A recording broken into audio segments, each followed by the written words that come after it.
अनुपमा जब तोसू के घर आती है तो बहुत बड़ी लिस्ट लेकर के आती है, क्योंकि तोसू ने जो पैसे उसके हिस्से से मांगे थे, क्योंकि अनुपमा ने कुछ दिनों तक उसके घर में खाना खाया था, बस इसके ही कारण वो पैसे मांग रहा था। तो ये भी इसलिए पर्ची बना करके लाई होती है ताकि उसके बचपन से जो भी शादी तक जो खर्चे हुए वो दिखा सके। और वो बहुत गुस्सा करती है और बहुत खरी खोटी भी सुनाती है। हालांकि यहाँ से बहुत जल्दी वो निकल भी जाती है, क्योंकि उसके दिल में बहुत ज्यादा तकलीफें भी होती है। लेकिन वही अनु जब कुछ सामान खरीद करके बाहर निकलता है तो वो कहीं ना कहीं यशपाल से टकरा जाता है, और फिर वो देखता है कि यशपाल के दिल में बातें क्या चल रही है। हालांकि वो फिर से अपनी याद दिलाता है कि अगर आप फिर से चाहते हैं तो मुझे बेच सकते हो यार, स्पाइसी चटनी को बेच दो, मैं फिर से उसको रन कर दूंगा। लेकिन यशपाल इस बात को फिर से ठुकरा देता है और बोलता है कि नहीं, इस बात के लिए थैंक्स, बट भाई कोई जरूरत नहीं है। लेकिन जब इसकी माँ इसके दिल की फीलिंग्स के बारे में बातें करने लगती है तो ये बातों को अनुज भी सुनता है, उसे बहुत बुरा भी लगता है, और डायरेक्ट घर पहुंचता है तो साड़ी खरीदा हुआ होता है, अनुपमा को देता है तो बहुत खुश होती है। लेकिन जो एक मेल उन 3 जजेस में से किसी एक जज का आया होता है जो उसे अपने रेस्टोरेंट में हायर करना चाहता है अनुपमा को, उसके लिए बहुत खुश भी होते हैं, लेकिन वो मना कर देती है क्योंकि वो इंडिपेंडेंट बनना चाहती है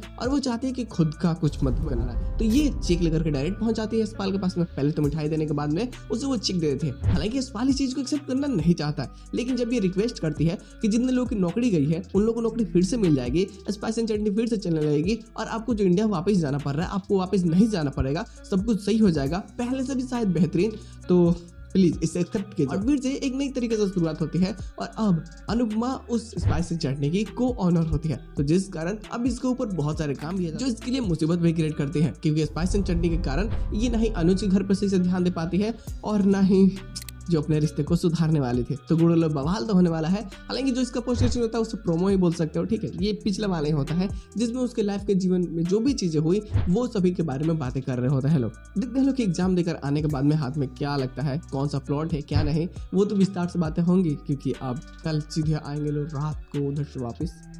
तो गुड़ लो बाय।